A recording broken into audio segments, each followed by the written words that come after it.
untuk takut kepada Allah, masih di poin pertama ya. Ini yang agak panjang saya jelaskan tadi memang.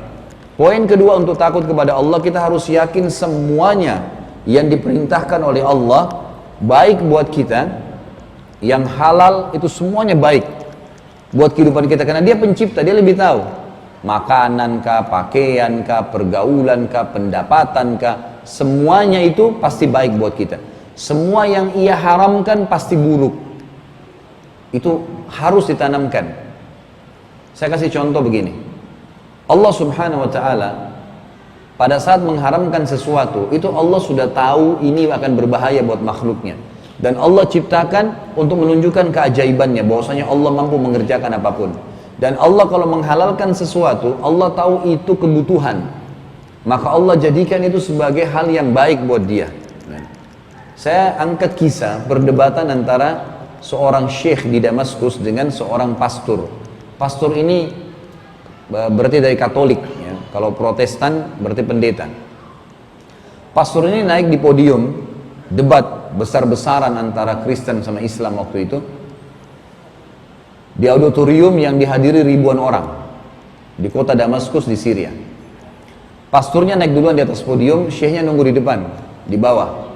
Kata pastor, kalian umat Islam ini melarang pengikut kalian untuk menyembah berhala, nggak boleh sembah berhala, nggak boleh sembah pohon, nggak boleh sembah patung, nggak boleh sembah berhala yang dianggap tidak hidup oleh mata manusia, anggaplah batu-batu. Sementara kalian semuanya menyembah berhala, kata pastornya. Buktinya kalian semua sujud menghadap Ka'bah. Ka'bah itu kan juga batu. Apa bedanya dengan patung yang dibuat? Kalau patung ini singa, itu kan rumah, tapi sama saja batu. Ini disujudin nggak boleh, tapi itu kan sujud boleh. Ini nggak boleh meminta menghadap kepadanya, ini kok bisa menghadap kepadanya, gitu kan? Sama aja berarti kalian sembah berhala. Ini kalau orang belum paham pasti mengatakan benar. Ini tuh. Nanti akan ada jawabannya. Yang kedua, kalian mengharamkan babi. Alasannya mengharamkan babi salah satunya karena babi makan kotoran. Memang salah satu penyebab. Kalau dalam fikih kita, dalam hukum fikih disebutkan babi diharamkan, hikmahnya karena babi suka makan kotoran. Bahkan kotoran dia sendiri, kotoran manusia.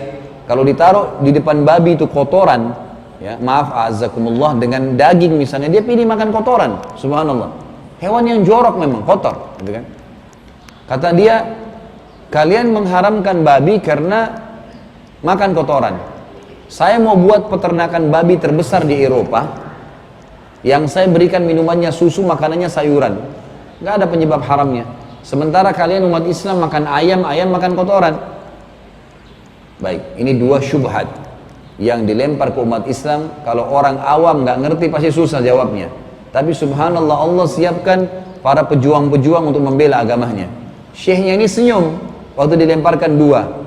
Berdiri dari kursinya di depan, dia minta mic, dia bilang, pastor saya minta anda tetap di podium, silakan di atas, tidak usah turun. Dan saya akan jawab sementara saya di sini. Tujuannya, syekhnya ingin menunjukkan kepada umat Islam yang hadir di auditorium pada saat itu, ini bukan hal yang berat, ini hal yang ringan kok sebenarnya. Lalu sambil dijawab sama dia bilang, kalau yang pertama anda menganggap kami menyembah berhala karena kami sujud menghadap Ka'bah, itu pemahaman yang salah besar pemahaman itu. Kami nggak pernah menyembah Ka'bah. Kami ini umat Islam sangat patuh dengan Tuhan kami Allah, dan kalian tahu orang-orang Nasrani ada Tuhan namanya Allah. Kasus kami sujud menghadap Ka'bah, kami berdoa menghadap sana, itu karena adanya perintah Allah, bukan karena fisiknya. Kalau perintah Allah sujud menghadap pohon, kami menghadap pohon. Ke lautan, kami ke lautan. Karena perintahnya ke Ka'bah, kami ke Ka'bah. Jadi bukan karena itu. Dan ada salah seorang sahabat Nabi kami bernama Umar bin Khattab yang pernah berdiri di depan Hajar Aswad, batu yang ada di dekat pintu Ka'bah, sambil teriak dengan suara keras berkata, wahai Hajar Aswad, demi Allah saya tahu kau hanya batu biasa. Kalau bukan saya lihat Rasulullah SAW mencium kau, saya tidak akan menciummu. Umar bin Khattab ingin memberikan pelajaran kepada kita. Hajar Aswad hanya dicium karena itu perintahnya, nggak lebih daripada itu. Ini sedikit saya keluar dari kisah ini, banyak jemaah kita ini aneh-aneh. Ini terutama subhanallah, saya nggak tahu kenapa dari Indonesia itu. Masuk ke sana, Hajar Aswad cium sambil kopiahnya dicabut, digosok-gosok. Kenapa? Bapak gosok wangi. Ya pastilah wangi. Coba kalau Hajar Aswad udah dikasih minyak wangi, jutaan orang yang cium, bau nggak? Ya pastilah, gitu kan. Perintahnya disuruh cium, gitu kan. Maka dibubuhi minyak wangi. Perintahnya itu kata Umar, hanya dicium, tidak lebih yang lain. Ada yang datang bawa gunting, bukan untuk tahallul. Untuk apa? Gunting kiswah. Kain dibuat di Mekah, menghiasi Ka'bah digunting, dibawa pulang jual. Sampai ratusan juta jadi jimat. Ini apa ini? Dari mana kain bisa memberikan manfaat, saudaraku? Pakai akal sehat sebagai manusia, ini gimana sih? Gitu kan? Tapi seperti itu, sampai kemana ada jemaah umroh kita ditangkap sama polisi Saudi, gara-gara dia gunting kiswah Ka'bah besar. Kan biasa ada yang gunting kecil ya, ini enggak, digunting besar sama dia. Tangkap, masuk penjara tuh. Ini ngawur ini, untuk apa?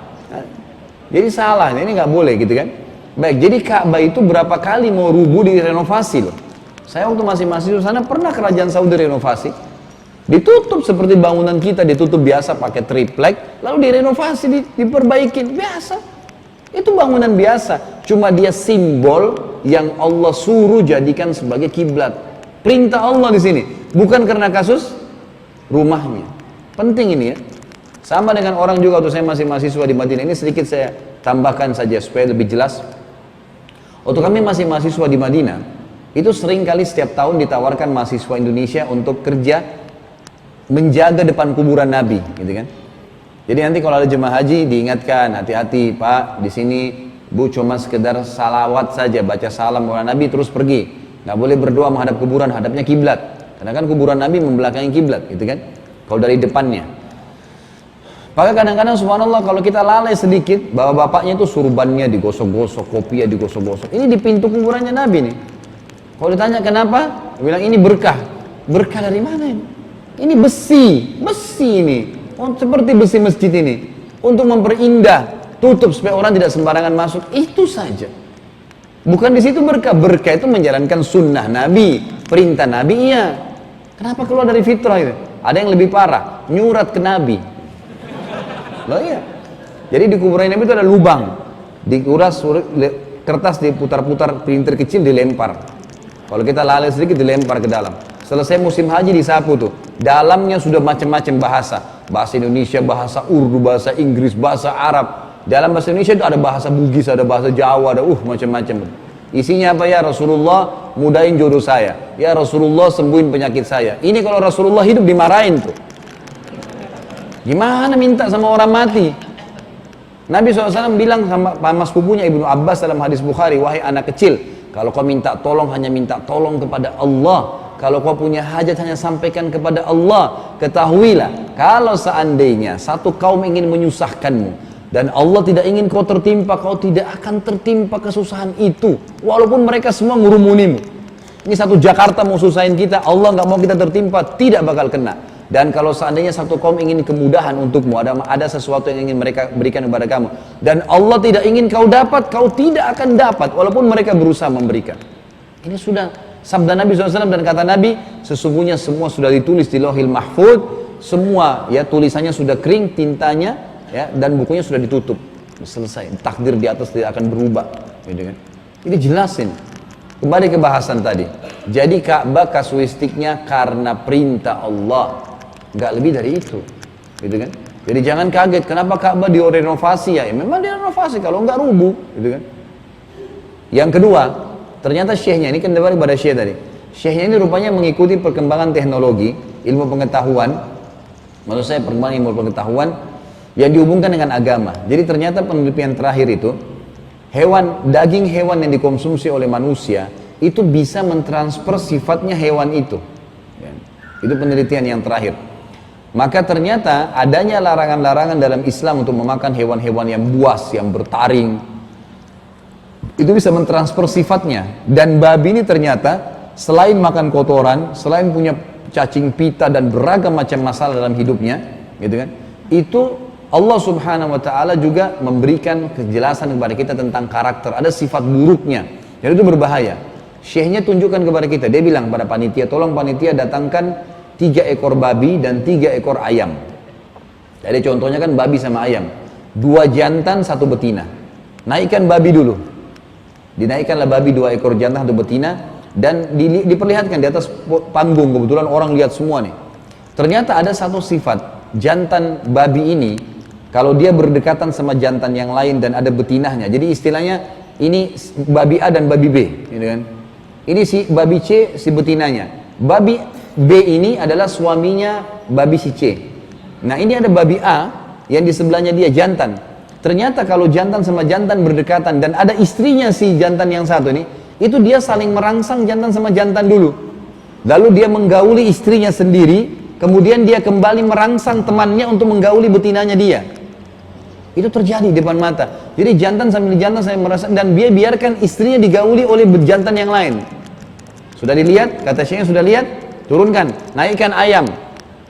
Ayam naik, 2 jantan 1 betina. Apa yang terjadi? Yang jantan bersaing, dan yang menang akan mempertahankan betinanya, mustahil disentuh oleh jantan yang lain sampai dia mati, gitu kan? Kata syekhnya, sudah lihat? Inilah perbedaan dan perumpamaan antara kami dengan kalian. Kalian seperti babi itu, kami seperti ayam itu. Nah kan tadi perumpamannya babi sama ayam, gitu kan? Artinya kita dalam Islam punya mahram, istri kita nggak boleh sembarangan orang lihat. Saudari, ibu, ya nggak boleh. Mau datang nikah, kalau misalnya anak atau ibu kita dia datang lamar, ada syaratnya, peraturannya, harus ada mahar, ada kalimat akad, ada saksi, ada wali, baru bisa. Itu pun cuma dia sendiri, nggak boleh orang lain, nggak boleh satu perempuan dikeroyokin, kan nggak boleh. Nggak ada monoandri dalam Islam, gitu kan? Tidak ada, dilarang. Poliandri maksud saya, tidak ada poliandri. Yang ada poligami, tapi poliandri nggak ada, itu kan dilarang dalam Islam.